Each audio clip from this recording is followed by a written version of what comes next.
बिस्मिल्लाहिर्रहमानिर्रहीम, अस्सलाम वालेकुम। हकीकत टीवी साइंस एंड हेल्थ में खुश आमदीद। ये मनाजिर जो आपकी स्क्रीन पर चल रहे हैं इनको ज़रा देखिए। ये है वो अटैक जो इसराइल ने आज दोहा कतर में किया है। आप ये ज़रा सारी सूरत हाल का जायज़ा लें, आपको लगेगा कि शाम, इराक या कोई यूक्रेन किसी जगह पर हमला हुआ है।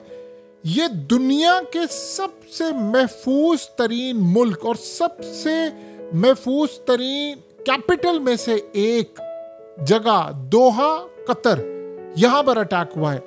अब आप इमेजिन करें आगे से नेतन्याहू क्या कहता है। ये मनाजिर आप देख रहे हैं, यहां से आपको अंदाजा होगा कि ये कितना खतरनाक अटैक था जो हमने आज से पहले इन जगहों पर कभी नहीं देखा। गल्फ स्टेट्स, अब जाहिर सी बात है इसकी मजम्मत करिए, लेकिन जरा आप एक कहानी समझ लें कि ये मनाजिर बता रहे हैं कि इतना खौफनाक अटैक था, इतना खौफनाक अटैक था कि इस सारी सूरत हाल में सबसे पहले ये समझिए हुआ ये कि कतर के प्राइम मिनिस्टर हमास की लीडरशिप से मिले और उन्होंने उनको प्रपोजल दिया डोनाल्ड ट्रंप का नया, और उनको कन्विंस किया कि आप इस प्रपोजल को एक्सेप्ट कर ले और उसके बाद की जो सूरत हाल होगी वो बड़ी क्लियर हो जाएगी।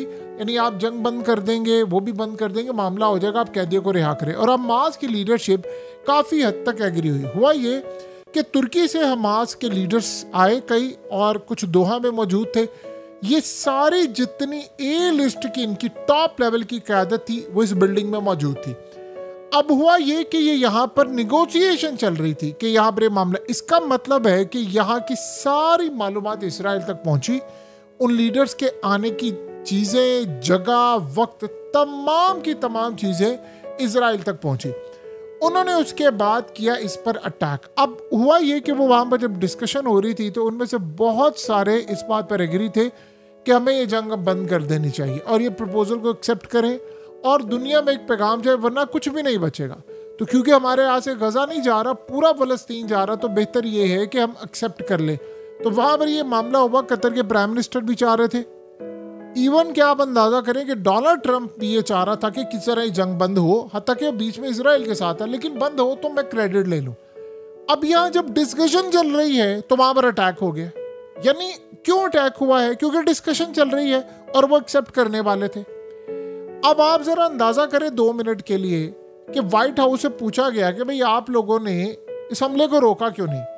पहले तो उन्होंने कहा जी हमें हमले का पता चल गया था, इसराइल ने हमला करने से पहले हमें बताया था। पहली बात यह है कि उन्होंने एक्सेप्ट कर लिया इस बात का कि हमें हमले का पता था, और ये हो ही नहीं सकता कि हमले का ना पता, क्योंकि इसराइल ने कहा है कि हमारी एयरफोर्स ने ये पूरे का पूरा ऑपरेशन किया। नेतन्याहू ने कहा कि ये ऑपरेशन हमने किया, अकेले किया, और सारी जिम्मेदारी हम लेते हैं। एक बात, इसका मतलब है कि या तो मिसाइल मारे जाते हैं या F-35 से हुआ है, और गालिबन F-35 से, क्योंकि जब एयरफोर्स करती है तो वो कोई इस तरह तो नहीं करती कि अंदर, ये तो सीधा सीधा दहशतगर्दाना वाकया हो जाता है कि जब आप किसी मुल्क के अंदर इस तरह जाकर हमला करें।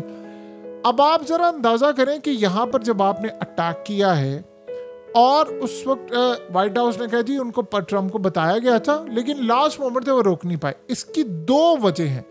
एक तो उनको पता था, इसका मतलब है कि उन्होंने कतर या दीगर किसी को नहीं बताया। दूसरा, वहाँ पर जो उनके मिलिट्री बेस है वो क्या झक मार रही थी बैठकर। यानी आपके मिलिट्री बेस वहाँ पर कर क्या रही है, आपको क्यों दी गई है? इसलिए दी गई थी ना कि आप कतर की हिफाजत करें। तो जब इसराइल का हमला हो रहा और आपको पता भी है तो आपने हमले को रोका क्यों नहीं है? क्योंकि वो कह रहे हैं हमारी एयरफोर्स ने ये काम किया, और वो तो शाबाशी दे रहे हैं उनको। तो जब ये सारे का सारा मामला हो रहा है, जब ये सारी सूरत हाल हो रही है, तो आपने ये हमला रोका क्यों नहीं है?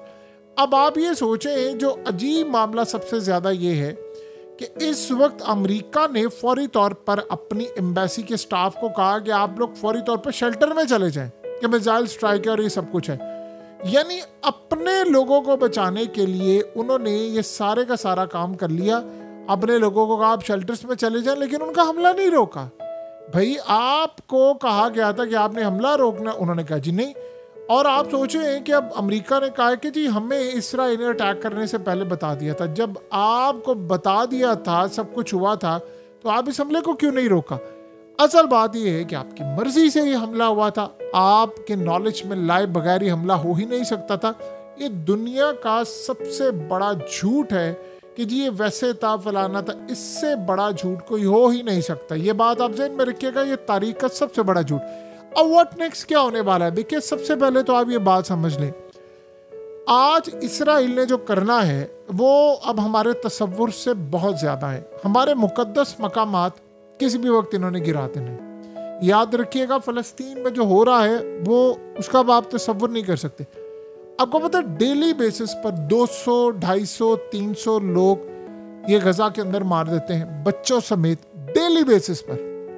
क्या मीडिया पर खबर आ रही है? यही रूस अगर एक छोटा सा स्ट्राइक कर दे तो आप अंदाजा करें कि पूरी दुनिया में तबाही मचा देते हैं। उन्होंने ये कर दिया, वो कर दिया, फलाना कर दिया। यानी अब आप अंदाजा करें, हुआ ये है कि मिडल ईस्ट आज के बाद बिल्कुल देखिए, पहले होता ये था कि कहा जाता था ये फलानी कंट्रीज ये महफूज है। अब बताएं कौन सी कंट्री महफूज है? वो जब चाहे जिसको मर्जी चाहे जाकर वो मार दे, कोई दुनिया के अंदर उनसे पूछने वाला है? अब उन्होंने करना क्या है? पूरे मिडल ईस्ट के अंदर वो ऑपरेशन एक्सपैंड करते जा रहे हैं। आप गौर करें, ईरान में वो अटैक कर दें, वो कतर में अटैक कर दें, वो गजा में अटैक कर दें, वो दुनिया के, वो चाहे तो मलेशिया में अटैक कर दें, इंडोनेशिया में अटैक कर दें, वो जॉर्डन में कर दें, उन्होंने लिबनान में किया, वो सारी दुनिया में करे। और इसमें कौन उनके साथ शामिल है? अमेरिका और पूरा यूरोप उनके साथ शामिल है। ये कहना जी फलाने, अभी रिसेंटली उन्होंने, आप देखिए, यमन का प्राइम मिनिस्टर मार दिया।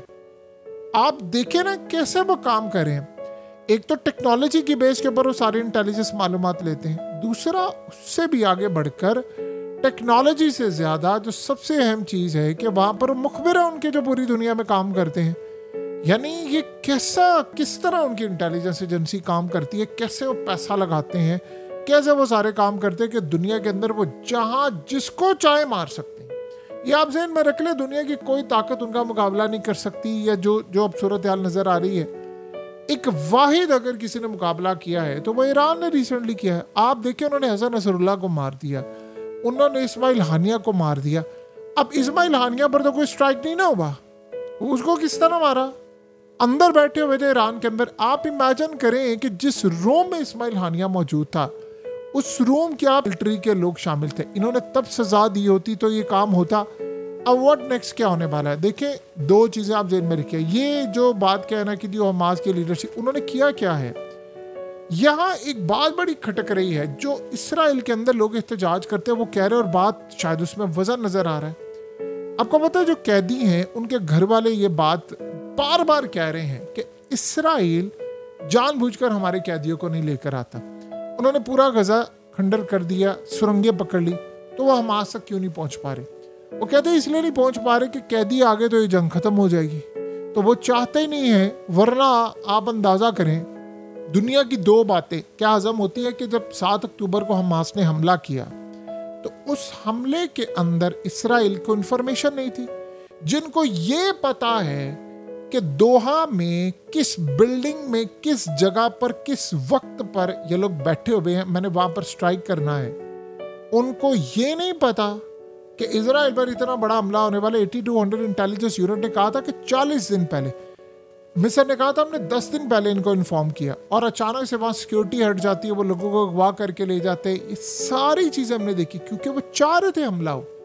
अब सवाल ये है कि क्या हमास को गलत इन्फॉर्मेशन मिली, या उनके अंदर कोई लोग बैठे हुए थे जो चाह रहे थे, जिन्होंने बताया कि उस दिन आप ये हमला करें तो कामयाब हो जाएगा। क्या इसराइल के जो मुखबिर थे वो वहां पर भी थे? ये तो आने वाले वक्त में बताएगा। आप देखें, उसकी आड़ में याह्या सिनवार मारा गया, इस्माइल हानिया सारी क़यादत को मार दिया, हिजबुल्लाह की सारी क़यादत को मार दिया, ईरान को मार दिया। आज आप देख ले दोहा में, क्या गारंटी है कि बाकी सारे ममालिक में वो ये स्ट्राइक ना करें? वो जब चाहेंगे, जहां चाहेंगे वो स्ट्राइक कर देंगे। और डोनाल्ड ट्रंप हमेशा ये बात कहता रहेगा कि मुझे पता नहीं था। भाई, दो ही सूरत हाल है, या तो तुम मिले हुए थे या तुम नाहल थे, नाहल भी हो और मिले हुए भी हो। ये दोनों सूरत हाल बड़ी वाज़िया इस वक्त हो चुकी हैं। बहरहाल एक बात तय है कि आने वाले वक्त में हालात ये बता रहे हैं कि दुनिया में और ख़ास तौर पर मिडल ईस्ट में एक बहुत बड़ी तबाही आ रही है। इतनी बड़ी तबाही आ रही, जब चाहेंगे ये स्ट्राइक कर देंगे। दुनिया की कोई ताकत इनको नहीं रोक सकती, ना उसमें रोकने की कैपेसिटी है। सब सरेंडर कर चुके हैं। हकीकत टीवी साइंस एंड हेल्थ की इस वीडियो के नीचे कमेंट जरूर कीजिए, अपनी राय का इजहार जरूर करें और इस वीडियो को हर जगह शेयर करते हुए चैनल को सब्सक्राइब जरूर करें।